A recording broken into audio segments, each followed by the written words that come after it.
So I'll let my panel introduce themselves here. So if you want to, you can just introduce yourself and also say the last thing that made you feel hopeful. So we can start with Per. Yeah, so I'm Per Olsson. I'm associate professor and the deputy science director of Stockholm Resilience Center at the Stockholm University. And what made me, last thing that made me hopeful, I think I saw the Australian Uluru Statement of the Heart, which is a way to give voice in the parliament for indigenous people in Australia, and also give them constitutional rights that they don't have now. So that's probably the last thing that made me happy, or hopeful. Okay. My name is Koen Thewissen. I'm from Belgium. I have a consultancy that works only on behavior change and tries to move people from A to B in a sustainable way. I try to link science to action and really try to understand what do we know from a scientific point of view and how can we use that knowledge into the real world. So I work a lot with universities and with people who are working in academia. It's been a bad day for hope, I think, in a sense, not today, but there was this study from Europe, and I just got a lot of messages coming in from numbers that are not making me happy, but I'm still hopeful, because I think, first of all, it's a moral duty, and that's something we can talk about later. But what made me hopeful is that it's still possible, and that whatever you read, there is still a path that is feasible, and that seems to be leading to a potential future that works. So as long as that is there, that keeps me doing what I'm doing now. Wonderful. Hi. Is everybody taking a break? Hello, I'm Hildreth England. I'm glad to join you guys today. And I am from just over the bridge in Malm. I'm not originally from Malm. I'm originally from Austin, Texas. And my job in Malm is to be the head of research and curation for Media Evolution, which is an organization that tries to bridge nonprofit, academic, and the public sector in understanding and then acting on the future. And I get the really cool job of putting together a conference every year to explore just that. So I guess I come to y'all today because my background is in design research. I was originally at the MIT Media Lab where I worked in inclusive design on technology. So I think the last bit here about the thing that gave me hope is that I have a 4-year-old, and I don't know, today he gave me hope because he brushed his teeth by himself. So those are like the little things that give me hope every day. He's learning how to be a capable human. Yeah. Okay, so many interesting perspectives here. So I'm excited to kick on with the first of two quite heavy questions where there's a lot of things to say. So I'm just going to say the first one then. So how can optimism counteract the negative effects that hopelessness have, so that we can actually mobilize people to engage themselves both in social movements and for like individually? Mm-hmm. How do you think that can be, optimism can be used for that?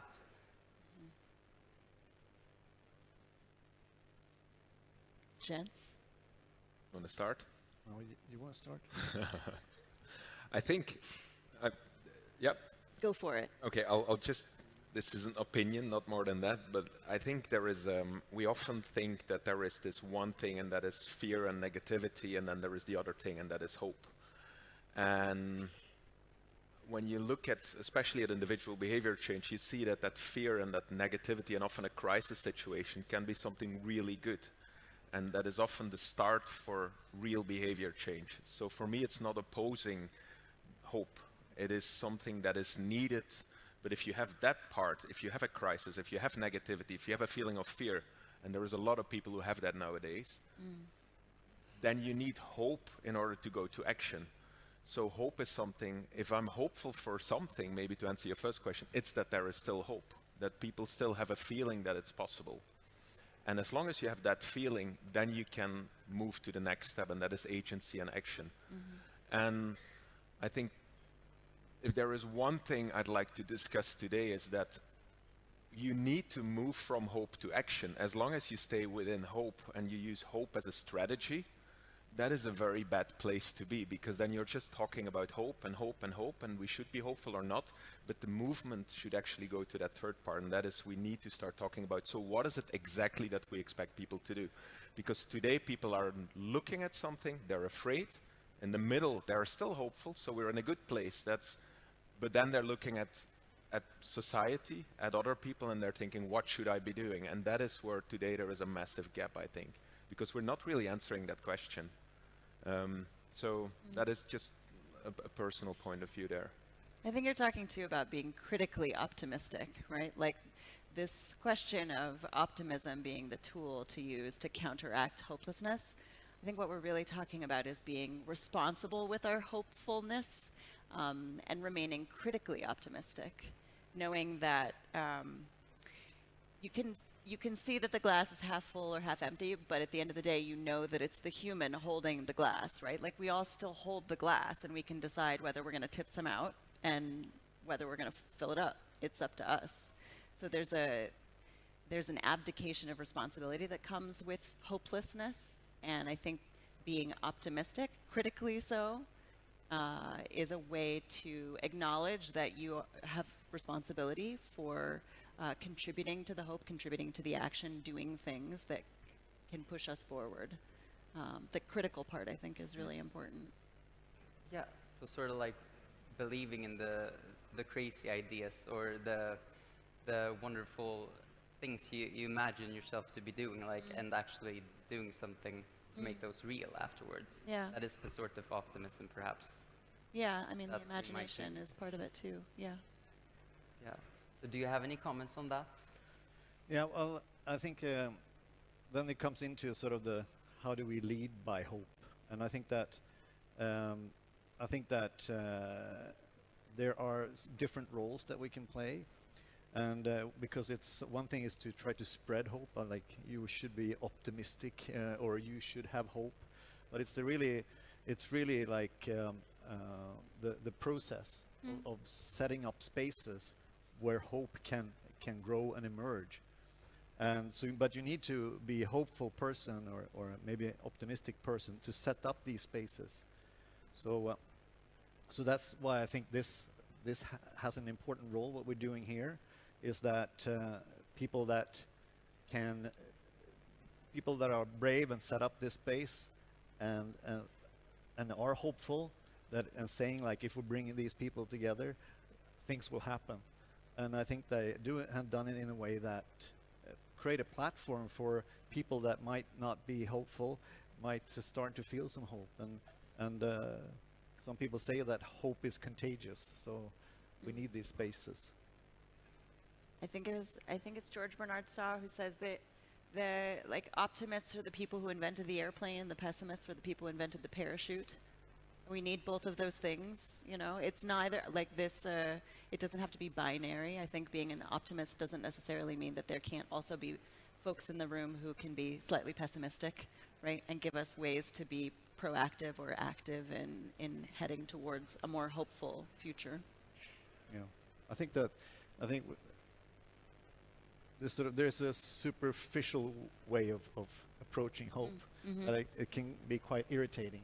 Toxic, yeah. even, I would say. Yeah. It's toxic. And I have talked in these meetings before about hopium. That there is this concept of hopium that you sort of lull people into believing that the methods and tools that created the problems can also be used to solve them. Right? So, and it's so I think this, what you're talking about, is really important, that critical approach to hope and optimism, and really sort of dig a bit deeper into it, have a deeper approach. is important. Yeah, and that's not, at least I feel, that is not a more boring form of optimism, seeing like the actual conditions and maybe thinking a bit rationally about what can be achieved. And so it's the sort of optimism that leads somewhere, I feel, that actually enables you to act. So you just don't hope for an anonymous process like technological development or so to solve the problems instead of facing them head on. That is a bit of my reflection on that as well. That's also the danger to stop at hope and to use hope as a strategy as such, to say we are hopeful and we all agree that there is reason for hope, and now we go home and we do what we've always done.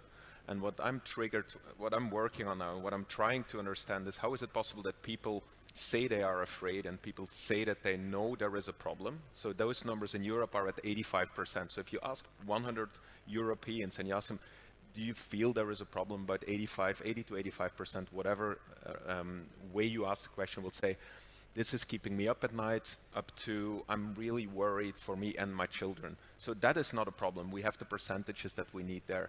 The second one is also, are you willing to do something? 9 out of 10 people say, yeah, I am willing to do something because I'm hopeful, I see a future that can still work. And if you then start asking people individually the question, what are you doing? Can you list the things that you are individually doing?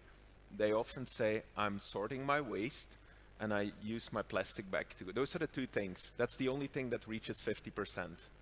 All the rest is 20% and lower, between 30 and 20 and then a lot lower.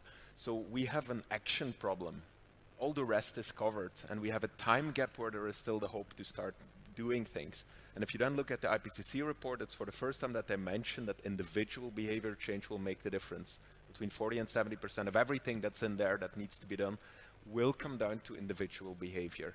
Even if it's linked to companies that then will produce something that you will then use, but individual behavior is the key. And that's what I'm getting a bit excited about that's could be a solution, but I'm also very worried because I see that gap between knowing it, feeling it, and doing it, there is a massive thing that we do not manage to change. And I don't know what the exact answer is, but I'm trying to push people to overcome that gap. Yeah. Okay. So very nice, and thank you for all the answers for this one. We can move on to the second question, which is, how do you think we can cultivate a mindset that fosters this sort of, well, this reasonable hope, and more specifically a type of hope that can make you act? And also, how do you foster the resilience in that, like keeping this optimism up, like for believing in your own ability to do things and keep focusing on that, or maintaining the drive to act? Do you have any thoughts on that? Yeah, I was inspired by the artwork that we saw earlier, where we have a poet who's telling us that hope is a dance, right? I think sometimes, especially when we talk about staying resilient and being tenacious with our resilience, we forget that just because you take a step backwards, it doesn't mean that you can't take a step forwards again, right? Like, no dance looks good if you're always only ever moving forwards. Like, it's good for us to move around the dance floor a little bit.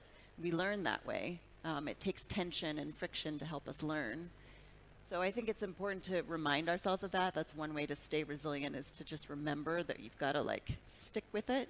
And also, inevitably, humans will take a step backwards before we take a step forward.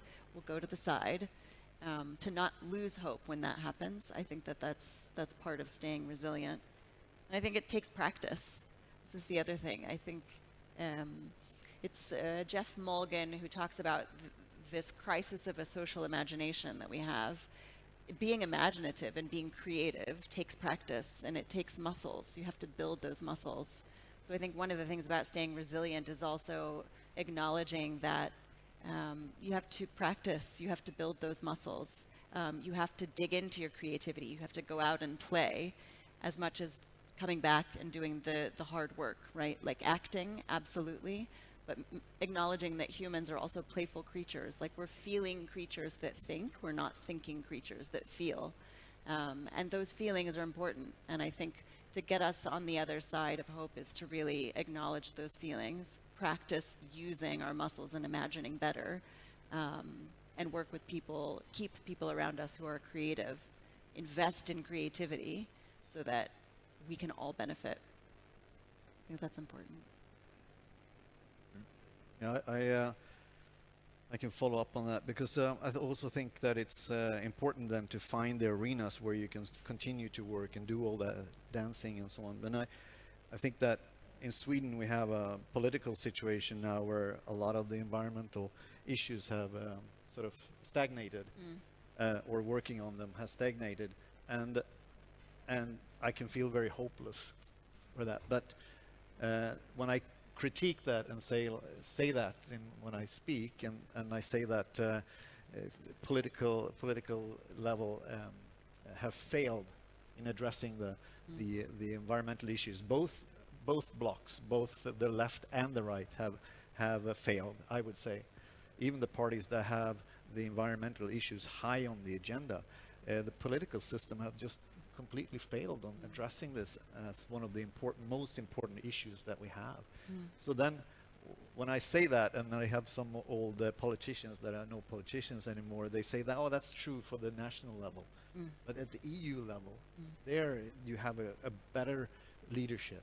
And also, I would say at the county level, regional level in Sweden, and also municipality level, there's also a lot going on. And that also makes me think about a book that I read that was about the George W.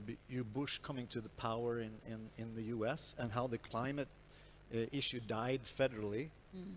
But then the states started to negotiate with countries, sort of in a novel way. So it is to find where is these issues carried at the moment, to find those places, engage in them, because there's always somewhere. And Fridays for Future is another place you can be, right. You know, to work on these issues and work with the dance. You know. Find your dance partner, so to speak. There is one thing that I'm struggling with, and that is how can we move these rooms into traditional media? Because I'm trying to make media talk about the topic without going into polarization and without going into extremes. And what you see is that their answer is, it's a very honest answer, but they say if we cannot put opposing parties at a table where we play the middleman in a discussion, nobody watches. So it's well, and let's be clear, nobody watches and then nobody gets paid, right? Yeah. So and that's a very honest answer, but I see that whenever you try to sell a program that is linked to climate and to a climate conversation, if you cannot promise some kind of fight, that program will not exist. So the more the program moves towards an optimistic, hopeful narrative, which shows examples of what's happening already, which you would expect from psychology as well, because then people will see this is where we're going as a society. That program is important, but it's the program that cannot be made today. And I think, and that is my big frustration when I look at the IPCC report, because we've been talking about it here, that it's a good report.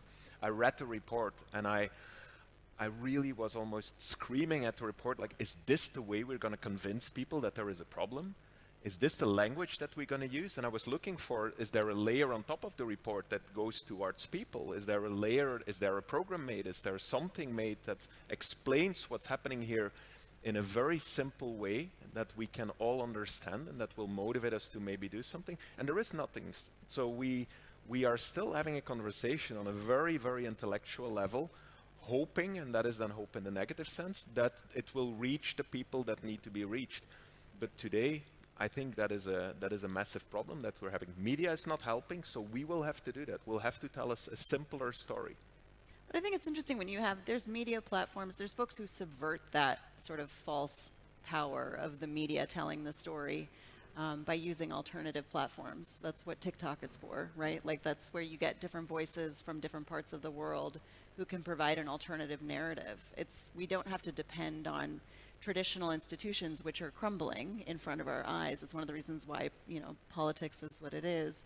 we're in these liquid societies that are losing our traditional institutions that have guided us in the past, which opens up an opportunity for new institutions to come in with alternative narratives. And I think the question then becomes, what are the narratives that we're going to be using with each other to help propel us to action, right? Going back to this, we need this sort of emotion-based messaging to get people to do something, which is sort of weirdly paternalistic. But, you know, we're talking about there are options that exist outside of our traditional institutions, and we need to be asking ourselves, who's going to be building those institutions, who's using them already, and how do we look to them for inspiration?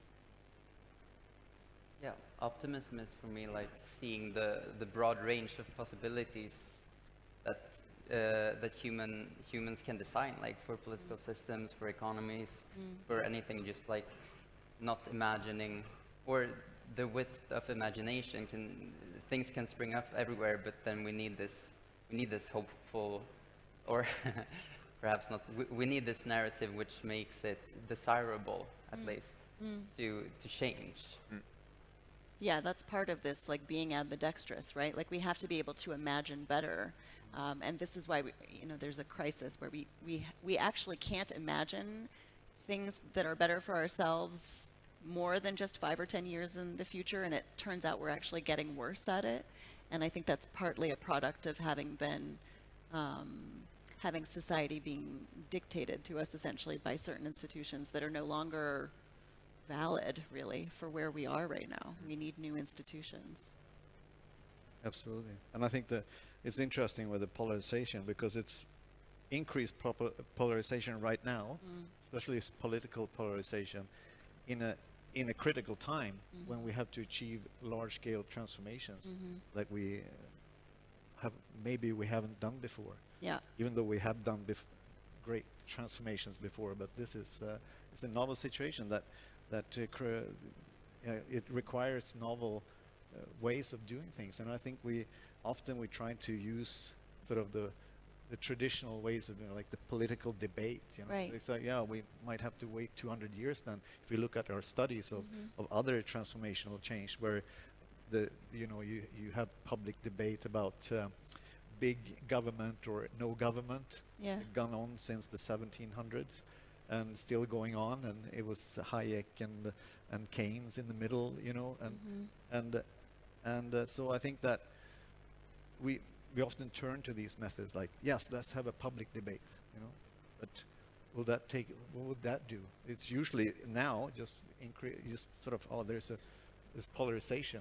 It's like it's the trenches. Yeah. Like there's no futurists in foxholes, is what people say, right? You can't think about the future if you're just buried in the bullshit. Yeah. But that's why I love the design people like you that think about novel ways of creating new spaces in new ways. Because it's critical. And that's what hope is, right? Optimism is essentially a form of power. Like it's acknowledging that we have a responsibility to help find or be creative about what these new infrastructures could be. We can't solve 2023 problems with 1923 infrastructure, which is an important way to think about being critical, I think. Yeah. I think that's a good ending point for the discussion. I'd like to thank you all, and thank you all for listening to these brilliant people talk. So yeah, thank you. Thank you. Thank you, Doug.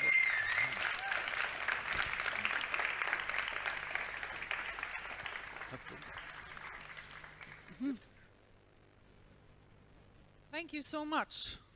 That was great. Koen, can I borrow you for... Yes. Sorry, guys. Thank you. How are you doing? Good. Happy to be here. Yeah. Me too. I'm happy you're here. So, Koen, I've heard you said before that we need to manipulate people in the name of good or sustainability. Can you please elaborate? Yeah, I really believe that, because there was a slide there on manipulation at the bottom, and then people were asked, can you applaud if you think that manipulation is a good thing? And everybody was like, no, not going to applaud. But I really believe that we need, I call it now contra-manipulation. I used to call it just manipulation, but contra-manipulation. Some people say nudging maybe, but no? It's not the no, same I think thing? it's more than nudging. It is so my background is advertising and advertising strategy, and what I see is that there is a lot of knowledge that we use to sell things that actually brought us in this current situation. Yeah. And we are very afraid to use the same techniques to move people away from the current situation and to sell basically the new solutions that we have. And the reason why we don't do that is because we think it's intellectually not correct to do so. Because it is not. Because the norm is to do it for a product, but not for a way of life. Yeah, because once we move into a more complex situation, we want to explain people. We want to give them reports. We want to tell them why it is important. And we focus so much on this intellectual idea, and we think that if we explain people, if we give them the facts, that then people will change. And we know that's not the case. Yeah. So we should starting to understand the way our brain works. And the best way to move people is to just use soft counter-manipulation, to just make sure that they move automatically in a certain direction, because we will not, it will take too long to really convince everybody. Because there is also, and that's maybe one point, there is a lot of people on the other side trying to do exactly the opposite of what we try. And they have a lot of money too. And they use the techniques that we are not willing to use. Yeah. They're not playing fair. But okay, we are all screaming for solutions. So give me an example of this manipulation that we can go home and put in our pocket and start doing. I think there is a lot that science can learn. So I always, I like Daniel Kahneman, who is a Nobel Prize winner, and it's already very old research, but there is a lot of research built on top of that. And what he says is that when we only will change our behavior if intuitively, without overthinking it, we are kind of drawn towards a certain situation. And he calls it system one thinking. We have to work on the system one, not on this intellectual system two. We have to convince people on system one. The good news is that we have a lot of research and a lot of tools that we can use to influence, manipulate system one. Yeah. And the tools that we have are we call them biases. So these are kind of barriers that people have that keep them from doing what we want them to do. And a very simple one is loss aversion. We know that people will not move from A to B if they have a feeling that they will be losing something. There is also something, and loss aversion may be an extra thing. We are selling the problems or the possible solutions as something that will happen in 50, 60, 70 years. Yeah, it's too far away. The only way we can, I really believe that the only way we will solve this if we can sell them a better future tomorrow. And that is intellectually not correct, I know that. But it is a world where we have more green, where we have cleaner air, and where we probably have safer energy systems and cheaper energy systems as well. I think that's the three things we should focus on now. And forget all the rest. Yeah. Try to really focus on that. Going. And then let it go, and then show people, and that is social proof. That's another bias, that there is a lot of people going into that direction already. And then stop talking about sustainability, because on a system one level, sustainability doesn't sell. No. We know it. When we have a product and we put this... And it's also, I mean, so many people talk about sustainability here and there, so it doesn't mean anything anymore. Intellectually, we like it, but I worked for IKEA, and we put... I don't know if you know the example, but we tried to sell a chair by putting for people and planet, pointing at the chair, and it sold less than if we didn't have the sign. But those people that were not buying it said at the entrance, I'm willing to buy a green product. So almost everybody entered IKEA and said, I'm willing to buy a green, sustainable product. They see a product, it says this is sustainable, and they don't buy it. So what did you do? At that time, we were working what is language that we can use, and the language that worked best, and this is just framing, it's using words to sell. So this is the manipulation part, if you want to call it. Yeah. What worked best was a big arrow, a green circle that said smarter for tomorrow.